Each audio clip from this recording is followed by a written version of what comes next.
It's morning. A young man wakes up, checks his phone, scrolls through endless choices, news, messages, apps, opportunities. He can do anything today. Apply for a new job, start a YouTube channel, travel, meet new people. He has every kind of freedom the world can offer. But he feels tired, heavy, like something is missing. He sits at his desk and thinks, if I can do anything, why do I feel like I can't do anything at all? That's the strange thing about freedom today. We have more options than ever, but somehow it feels harder to choose. We've escaped old limits, but ended up trapped in endless possibilities. And deep down, we start wondering, maybe freedom isn't what we thought it was. Let's travel back to Paris, 1940s. The city is recovering from war. Inside a small cafe, a man named Jean-Paul Sartre sits alone with a notebook and a cigarette. He watches people rush by, soldiers, students, lovers, dreamers. Everyone seems lost in their own story. Sartre believed something shocking. Even in a world full of chaos, pain, and uncertainty, we are all free, completely free. To him, freedom wasn't about doing whatever you want. It was about realizing that you are responsible for who you become. No one else can choose for you, not your parents, not society, not even God. You choose. Every day, every second.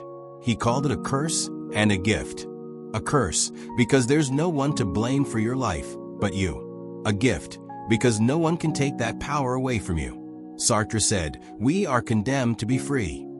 That means freedom is not optional. It's who we are. Even when we say, I had no choice, that's still a choice. But most of us don't want that kind of freedom. It's too heavy, too scary. So we hide from it. A woman stays in a job she hates and says, I have to pay the bills. A man stays in a relationship that's breaking him and says, it's complicated. A student avoids trying something new because they're afraid to fail and says, I'm not ready. These are little lies we tell ourselves to feel safe. Sartre called this bad faith. It means pretending we have no choice, when in truth we always do. We blame the system, the past, our parents, our luck. We say, it's not my fault. But deep down, we know we're just afraid of our own freedom. Because freedom means we are the authors of our story. And that means we can't hide behind excuses anymore. Today, we live in an age of comfort. We can order food without leaving bed, get answers in seconds, and never feel bored. But maybe this comfort has made us forget something important. We used to fight for freedom. Now we scroll through it. We say we're free, but we let our phones tell us what to think, what to like, what to believe. We avoid pain, avoid risk, avoid change, and call that happiness. But it's not happiness. It's escape. We've built a world that protects us from discomfort, but it also protects us from growth. And so we live safely, but not freely. As the man in the first scene sits by his window, the city outside buzzing with choices, he starts to wonder. Maybe freedom isn't about doing whatever you want. Maybe it's about owning the choices you make, no matter how small. Maybe it's not about escaping limits, but facing them. And maybe that's what Sartre was warning us about. That the moment we stop taking responsibility for our own choices, we stop being truly free. Before freedom was political, it was personal. Long before we argued about rights or governments, freedom meant something different. Picture ancient Greece, marble columns, the sound of sandals on stone. Inside a courtyard, a man named Aristotle teaches his students beneath the olive trees. To him, freedom wasn't about doing whatever you wanted. It was about mastering yourself. He believed the truly free person is the one who rules over his own desires, not the one who obeys them. If anger, fear, or pleasure control you, then you're a slave, even if no one owns you. Centuries later, another man, Epictetus, a Stoic philosopher who was once a slave, said something even more powerful. You may chain my body, he said, but not my mind. Freedom, for him, wasn't about escaping control. It was about inner control. The freedom to stay calm when the world is falling apart. The freedom to choose your response when life gives you pain. For the ancients, freedom was an inner art, a quiet strength, not a loud declaration. It wasn't about conquering the world. It was about conquering yourself. But that would change. A new era was coming, one that would move freedom from the heart to the halls of politics. The birth of the modern mind. The Enlightenment gave us political freedom, but also the illusion that freedom could be guaranteed. Europe, 1700s. The world is waking up. Printing presses are humming. Books, pamphlets, and ideas spread like wildfire. People begin to question kings, the church, and the very structure of power. This was the age of enlightenment, when thinkers like John Locke, Immanuel Kant, and Jean-Jacques Rousseau changed what freedom meant. Locke said freedom was a right, something we're born with. Rousseau said freedom comes from the social contract, the idea that people can govern themselves. And Kant said real freedom is doing what reason tells you is right, not just following your desires. It was revolutionary. For the first time, freedom became something you could demand. It was no longer just about the soul, it was about society. People could stand up and say, I deserve to be free. This gave us democracy, rights, revolutions, but also something Sartre would later question. Because once freedom becomes a law or a right, it starts to sound like something given to us, something guaranteed. And Sartre would argue, that's where we made a mistake. Because no one can give you freedom. It's not a law, it's a responsibility. Sartre believed this illusion, that freedom can be handed to us, still haunts us today. Freedom isn't found, it's created, one choice at a time. Fast forward to the 20th century. The world has survived 2 world wars. Cities are in ruins. People are asking, what now? What does it mean to be human after all this? That's when a new voice rises, existentialism. And at its center stands Jean-Paul Sartre. Sartre looked at all the old philosophies, from Aristotle to Kant, and said, they all assume there's a fixed meaning to life. But what if there isn't? His answer was radical. Existence precedes essence. That means we're born without purpose, and it's up to us to create one. There's no destiny, no cosmic script. Every decision, every action, every moment writes who we are. That's freedom, Sartre said. Not something you find, but something you make. Each choice carves your identity, like a sculptor chiseling stone. But that kind of freedom is terrifying, because it means we can't hide behind fate or God, or that's just who I am. We have to stand alone and admit, I am the author of my life. But what happens when a society built on infinite choice starts to drown in it? When every path is open, every step feels like a trap. A young woman stands in front of a wall of cereal boxes. Hundreds of brands, colors, flavors. She just came to buy breakfast, but somehow it's overwhelming. She picks one, hesitates, puts it back, and sighs. It's silly, but this moment says everything about the modern age. Psychologists call it the paradox of choice. The more options we have, the less free we feel. Because every decision now carries the shadow of regret. If we choose one path, we lose all the others. Social media, careers, relationships, it's the same. We can swipe, scroll, search, and choose endlessly. But instead of feeling powerful, we feel anxious. Afraid to choose wrong. Afraid to miss out. Afraid that somewhere out there, a better version of our life exists, and we're not living it. This is where Sartre's warning comes back. Freedom without purpose doesn't make us free. It makes us lost. We become wanderers in a maze of choices, never fully committing to any of them. We confuse freedom to choose with freedom to be. But they're not the same. And this anxiety, this quiet ache that follows every decision, shapes the world we live in now. We're sold freedom, but always someone else's version of it. A young man walks through a shopping mall. Every screen, every ad, every display says the same thing: be free. Be yourself. Choose what makes you happy. He buys a new phone, a new jacket, a new coffee brand. For a moment, it feels like control, like freedom. But as he walks home, the thought creeps in. Did I really choose this? Or did someone choose it for me? We live in what you could call the freedom industry. A system that doesn't sell products, it sells identity. It tells you, you're free when you buy this. Free when you post that. Free when you follow your desires. But here's the twist. Those desires are carefully designed. Every brand, every influencer, every campaign whispers the same promise: that happiness and individuality can be purchased. Freedom becomes just another word for consumption. And the more we consume to feel free, the more dependent we become. Our choices look infinite, but they all lead back to the same place: profit. We're told we can be whoever we want. But most of us end up being exactly who the market wants us to be. And the most powerful illusion of all, the one that fits right in your pocket: digital freedom. If an algorithm predicts every click you make, are you still free? Late at night, a woman lies in bed, phone glowing in the dark. She scrolls, taps, swipes, videos, headlines, ads, faces. Every second feels like her own choice. But behind that smooth glass screen, something is quietly watching. Every pause, every click, every heartbeat of attention is measured. A machine is learning what she likes and what she'll do next. It's called the algorithm. It doesn't care about truth or beauty. It only cares about engagement, what keeps your eyes on the screen. And over time, it learns you better than you know yourself. If it can predict your next choice, are you still choosing? Sartre said we are free because we can reflect, decide, and act. But what happens when our thoughts are shaped before we even know it?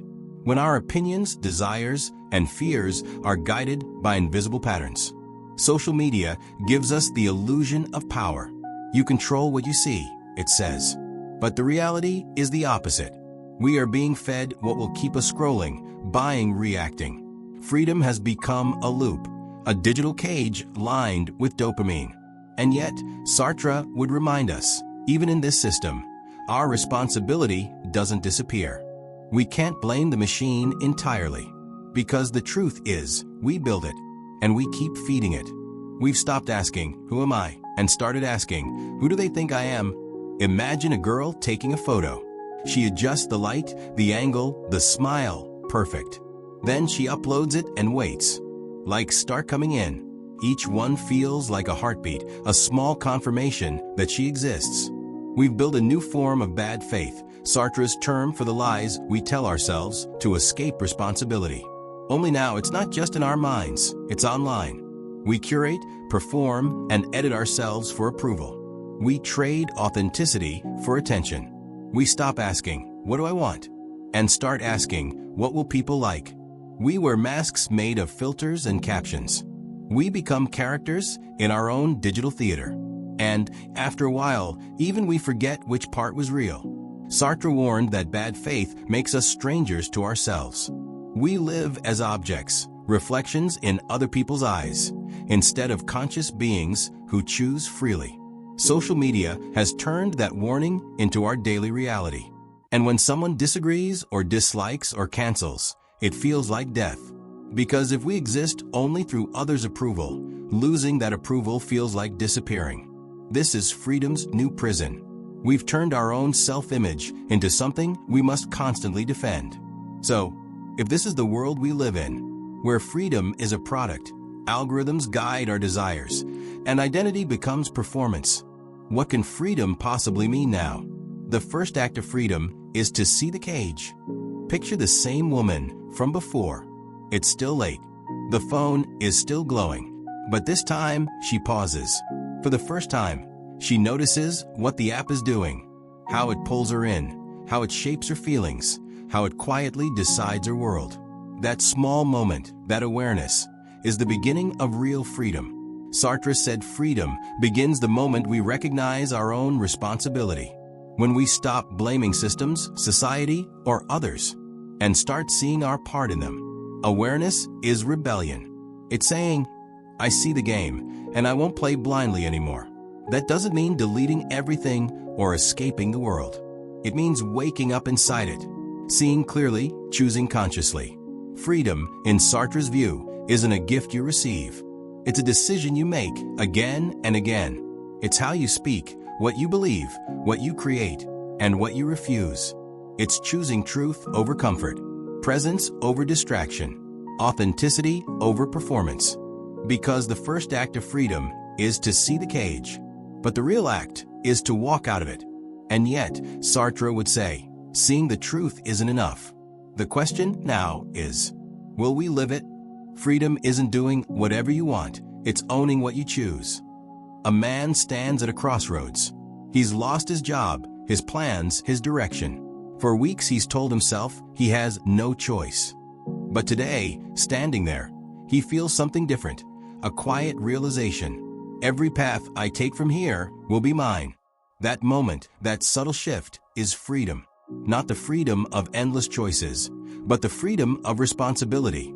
Sartre said, "Existence precedes essence." That means we aren't born with a purpose waiting to be found. We create who we are through what we do. Every decision writes a line in the story of our being.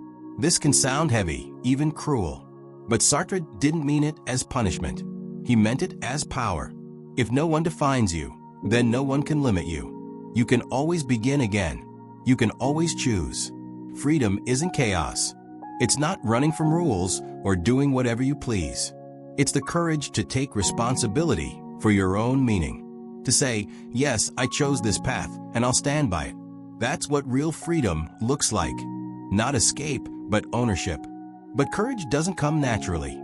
It's built moment by moment, often the space between fear and action. That anxiety you feel before a big decision, that's freedom knocking. Think about that feeling before a big choice. Your chest tightens, your mind races, your stomach turns. We call it anxiety. We think it's a problem to fix or something to avoid. But Sartre would say, that feeling is proof that you are alive and free. He called it existential anxiety. It's what we feel when we realize there's no script. No one can tell us what's right, what's next, or who to become. It's terrifying, but also sacred. Because in that space of uncertainty lies our greatest power, the ability to choose. Imagine standing at the edge of a cliff, looking out at endless sky. It's beautiful, but also dizzying. That's what freedom feels like. It's vast. It's open. It's ours. Most people run from that feeling. They hide behind distractions, comfort, or routine. But those who stand in it, who feel the fear and choose anyway, discover something rare: courage. Courage doesn't mean the absence of fear. It means moving forward despite it. It means saying, yes, this scares me, and I'll act anyway. When we accept that anxiety is not an enemy, but a signal, we start to see it as the heartbeat of freedom itself. Once we understand that, freedom stops being fear and starts becoming creation. If the universe is silent, then your voice matters even more. One night, a woman stares at the stars. They shine endlessly, cold and distant. She whispers, "What's the point of it all?" It's a question every human being asks eventually, and the silence that follows can be haunting. The universe doesn't answer. It never has. But Sartre believed that silence isn't the end, it's the beginning. If life has no given meaning, then we are free to create our own. We do that through what we build, what we love, and what we take responsibility for. Every act of kindness, every decision to care, every moment of creation is how we give shape to the void. Meaning isn't found in some grand purpose waiting out there. It's written in the small things: helping someone, finishing what you started, speaking your truth. We make meaning when we choose to act with intention, when we stop waiting for the world to tell us who we are and decide to become someone instead. Sartre once said, "Man is nothing else but what he makes of himself." That's not despair, that's power. It means the canvas is blank, and you hold the brush. And this creation, this quiet act of freedom, begins not in revolutions, but in the smallest corners of our lives. Freedom isn't found in grand revolutions. It's found in how you choose to live your morning. A young woman wakes up before dawn. The city is quiet. She makes her coffee, opens her notebook, and writes. No one told her to. No one's watching. But in that moment, she feels deeply alive. That's freedom. Not the kind on banners or in history books, but the freedom that happens in small, ordinary acts of awareness. Freedom is choosing to be kind when it's easier not to. It's choosing to tell the truth when a lie would protect you. It's turning off the noise and sitting with your own thoughts. It's taking responsibility for your time, your words, your presence. It's realizing that even in routine, brushing your teeth, driving to work, cooking dinner, you're never on autopilot unless you choose to be. Every ordinary moment is an opportunity to choose with awareness. And each small choice builds a life that's authentically yours. When people start living this way, awake, responsible, honest, it spreads. Freedom becomes contagious, not through force, but through example. Because when one person starts living consciously, it reminds others that they can, too. And maybe that's where the real revolution begins. Not in systems, but in selves. And when we live like that, not as victims of circumstance, but as authors of our own lives, freedom stops being an idea. It becomes a way of being. If AI starts choosing for us, who are we really? A man sits in his car, hands off the wheel. The AI drives smoothly down the road. The music, the route, even the temperature, all chosen for him. It's efficient. It's easy. It's comfortable. But as he stares out the window, a quiet thought creeps in. If everything is chosen for me, what's left for me to choose? This is the question of our age. AI can write for us, shop for us, think for us, even decide who we might fall in love with. We call it smart technology, but maybe it's becoming too smart, too human. It learns our patterns, anticipates our needs, fills our silences. And little by little, it takes away the friction, the thinking, the deciding, the struggling that once made us conscious. Sartre would say, when we stop struggling, we stop choosing. And when we stop choosing, we stop being. Freedom, he believed, was not comfort, it was the act of becoming. Every decision, no matter how small, shapes who we are. But if the machine begins to decide for us, the danger isn't just technological, it's existential. We might lose the part of ourselves that questions, doubts, and defines. Technology can free us from work, but it can also free us from responsibility. And that's the part Sartre warned about. We can't hand over our freedom without handing over our humanity. But Sartre's warning still applies, even now, with algorithms and AI. Because no matter how advanced the system, we can never escape one truth. We are responsible for what we choose. You didn't have to, you chose to. In Sartre's world, there are no excuses. That's what makes his philosophy both terrifying and freeing. You didn't have to take that job. You didn't have to stay quiet. You didn't have to follow the crowd. You chose to. We invent phrases to soften that truth. I had no choice. I was forced. I couldn't help it. But Sartre cuts through them all, calling them what they are, bad faith. He reminds us that even when the options are terrible, there is still a choice. Even refusing to act is an act. Even silence is a decision. That's not meant to shame us. It's meant to wake us up. Because the moment we accept that we are always choosing, we reclaim our power. We stop waiting for permission to change. We stop blaming systems or parents or fate. We start living deliberately. The truth hurts, yes. But behind it is something liberating. If you are responsible for the choices that shaped your life, then you are also capable of choosing differently, right now. That's the beginning of real freedom. Not running from consequences, but embracing them.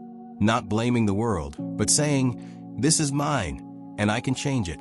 But that realization, as harsh as it sounds, is also what opens the door to something deeper. Compassion.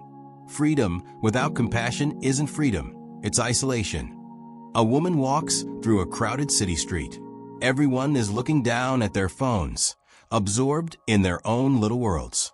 Freedom, in modern life, often looks like independence. I don't need anyone, I do what I want, I'm free. But is that really freedom or loneliness? Sartre believed that our freedom is tied to others. We exist in a shared world, shaping and being shaped by those around us. And that means our choices don't just define us, they ripple outward, touching everyone we meet. Radical freedom, then, isn't selfish. It's compassionate. It means recognizing that my choices help build the kind of world we all live in. When I choose to listen instead of judge, to understand instead of react, I'm exercising freedom, but I'm also protecting yours. In that way, freedom becomes a moral act. It's not just about saying, I'm free to do what I want. It's about asking, what kind of person do I want to be for others, not just myself? Compassion doesn't limit freedom. It deepens it. It reminds us that being human isn't about isolation. It's about responsibility. To live freely is to live authentically, in truth, in kindness, in awareness of the effect we have on others. Because to be free is not just to live, it's to live authentically. Sartre warned us, when we forget freedom, we forget ourselves. And here we are, back where we began. A world full of choices, distractions, comforts, and algorithms. A world that promises freedom, but often makes us forget what it means. Sartre's warning was simple but profound. If we stop choosing consciously, if we start letting others, or systems, decide for us, we don't just lose freedom, we lose ourselves. Because to be human, in Sartre's eyes, is to choose, even when it's hard. To say yes or no with awareness. To look at the uncertainty of life and still say, I am responsible. That's the essence of freedom. Not rebellion for its own sake. Not chaos or control. But courage. The courage to live as if your choices matter. Because they do. Maybe that's the real legacy of Sartre's philosophy. Not a set of rules, but a reminder. That meaning is not found. It's made. Every time you act. Every time you decide. So, as we step into a world shaped by technology and uncertainty, maybe the most human thing we can do is remember the one power no machine can replace. The freedom to choose who we are. Freedom was never about escaping the world. It was about facing it and choosing who we are anyway.